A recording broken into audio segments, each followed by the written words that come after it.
Hello student, new सृजन academy में आपका स्वागत है। पहले तो माफ़ी चाहूँगी क्योंकि मैं 1 महीने के लिए घर पर चली गई थी।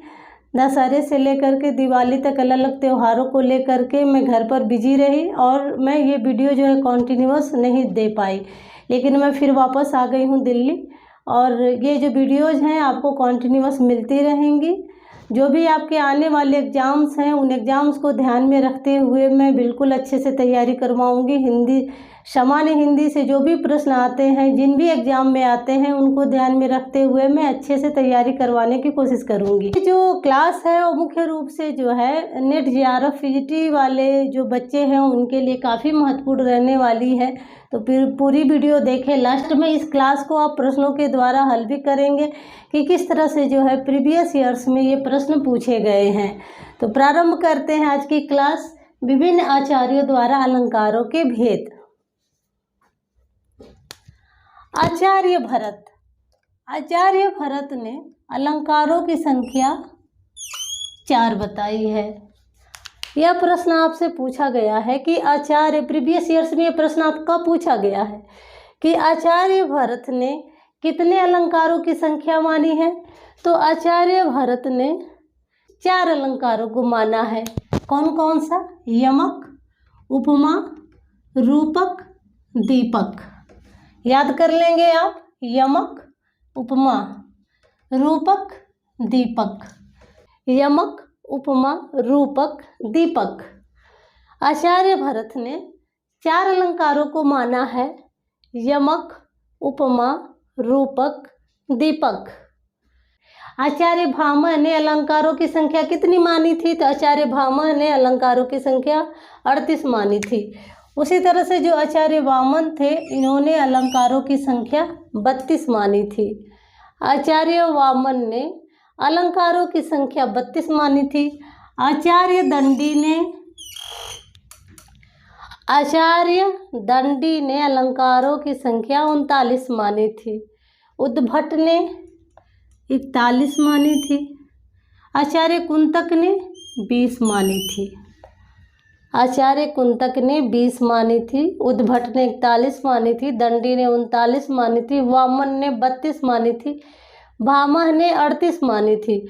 और जो भोज थे, आचार्य जो भोज थे, इन्होंने अलंकारों की कैटेगरी पहले इन्होंने रखी थी 3, और इन तीनों को भी अलग अलग पार्ट में, जैसे 24-24 भागों में बांटा था। यानी कि 24 अलंकार शब्दालंकार के थे, 24 अलंकार अर्थालंकार के थे और 24 अलंकार इन्होंने माना था उभयालंकार में।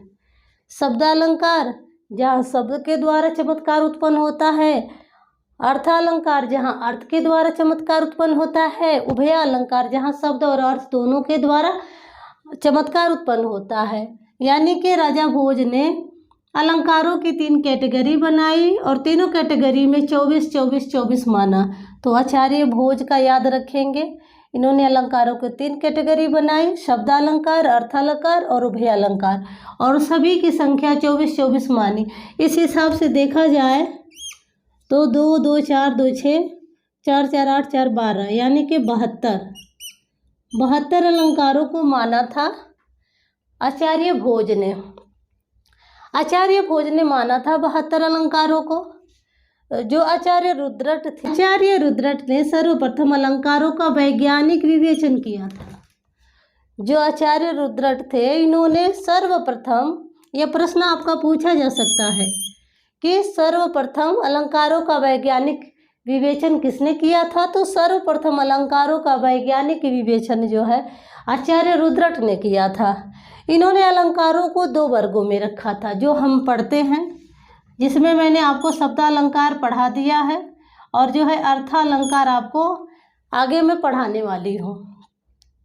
तो आचार्य रुद्रट ने सर्वप्रथम अलंकारों का वैज्ञानिक विवेचन किया। इन्होंने अलंकारों को 2 वर्गों में रखा, शब्दालंकार और अर्थालंकार। आचार्य रुद्रट ने सर्वप्रथम अलंकारों का वैज्ञानिक विवेचन किया और इन्होंने अलंकारों को 2 वर्गों में रखा, शब्दालंकार और अर्थालंकार, जिसमें शब्दालंकार आप पढ़ चुके हैं। आगे जो है आपको अर्थालंकार मैं पढ़ाऊंगी। एक बार और देख लेते हैं। आचार्य भरत ने 4 अलंकारों को माना, यमक, उपमा, रूपक और दीपक। आचार्य भामह ने 38 अलंकारों को माना। आचार्य वामन ने 32 अलंकार माने हैं। आचार्य दंडी ने 39, उद्भट ने 41, कुंतक ने 20। आचार्य भोज ने अलंकारों की 3 कैटेगरी बनाई है, शब्दालंकार, अर्थालंकार, उभयालंकार, जिसमें शब्दालंकार के 24 भेद हैं, अर्थालंकार के भी 24 है, उभयालंकार के भी 24 है। कुल देखा जाए तो कुल इनके अनुसार आचार्य भोज के द्वारा 72 अलंकार हैं। आचार्य रुद्रट हैं जिन्होंने सर्वप्रथम अलंकारों का वैज्ञानिक विवेचन किया। इन अलंकारों को 2 वर्गों में रखा, शब्दालंकार और अर्थालंकार। शब्दालंकारों में 8 इन्होंने माना है, अर्थालंकारों में इन्होंने 20 माना है। अब हम देख लेते हैं कि प्रीवियस ईयर्स में इस टॉपिक से किस तरह से प्रश्न पूछे जा चुके हैं। अब हम प्रश्नों को सॉल्व कर लेते हैं। प्रश्न है आपका, आचार्य भरत ने किस अलंकार को मान्यता नहीं दी है। तो हमने देखा था कि आचार्य भरत ने 4 अलंकारों को माना था, यमक, रूपक, दीपक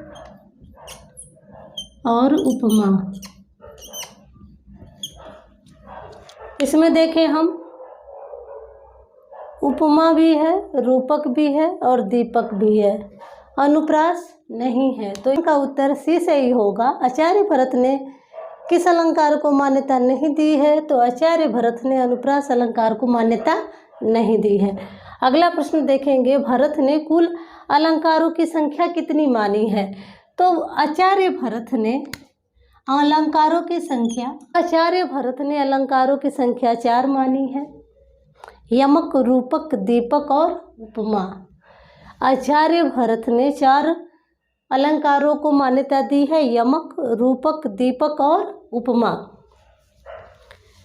अब ये ऑप्शन जो है 20 देखेंगे, तो 20 अलंकारों को माना था कुंतक ने, 39 अलंकारों को माना था दंडी ने और आचार्य भामह ने 38 अलंकारों को माना है।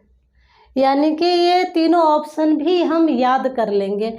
प्रीवियस ईयर्स में ये आपको ऑप्शन के तौर पे नहीं मिलेंगे, ये मैंने रखा है, बार बार आपको याद कराऊंगी इन प्रश्नों को हल करते वक्त, और आपका जो है सभी का जो अलंकार है वो याद हो जाएगा। तो आचार्य भामह ने 38 को मान्यता दी है, आचार्य दंडी ने 39 को मान्यता दी है और आचार्य कुंतक ने जो है 20 अलंकारों को माना है। अगला प्रश्न है, आचार्य भोज ने अलंकारों की कुल संख्या मानी है। आचार्य भोज ने कितने अलंकारों की संख्या मानी है?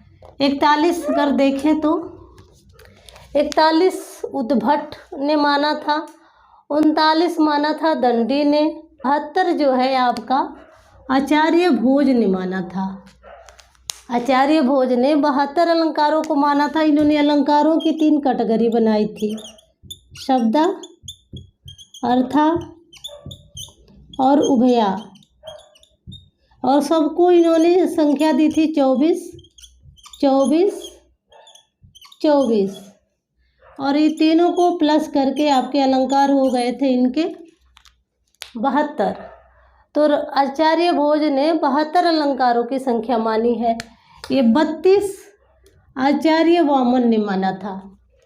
आचार्य वामन ने 32 अलंकारों को माना था। आचार्य दंडी ने 39 अलंकारों को माना था और 41 अलंकारों को माना था किसने? उद्भट ने। वामन ने अलंकारों की संख्या मानी है। तो यहाँ देखें ऑप्शन में, अब हम देखेंगे कि आचार्य वामन ने अलंकारों की संख्या कितनी मानी थी? तो 39 तो दंडी ने मानी थी, 72 तो आचार्य भोज ने माना था, 32 जो है मैंने यहाँ भी बताया था कि आचार्य वामन ने माना था 32 अलंकारों को और भामह ने माना था 38 अलंकारों को। मुझे लगता है कि ये अलंकारों की संख्या याद हो गई आपको। अगला प्रश्न है, अर्थालंकार नहीं है। शब्दालंकार तो आपने पढ़ा है ना, तो इसमें आप पहचानेंगे कि शब्दालंकार कौन सा है। यमक ही आपने पढ़ लिया है, ये शब्दालंकार है। बाकी ये सारे जो है आपके अर्थ अलंकार हैं। अनुप्रास का भेद है। अनुप्रास शब्दालंकार में आपने अनुप्रास भी पढ़ा था। अनुप्रास के 5 भेद होते हैं। श्रुतियाँ, वृत्तियाँ, छेका,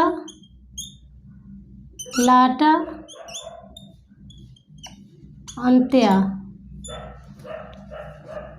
तो इसमें देखें जो है अनुप्रास का भेद कौन सा है। तो देखिए यहाँ वृत्त्यानुप्रास आपको दिखाई दे रहा है। ये जो है अभंग, शभंग और काकू, ये जो है यमक और श्लेष के भेद दिखाए।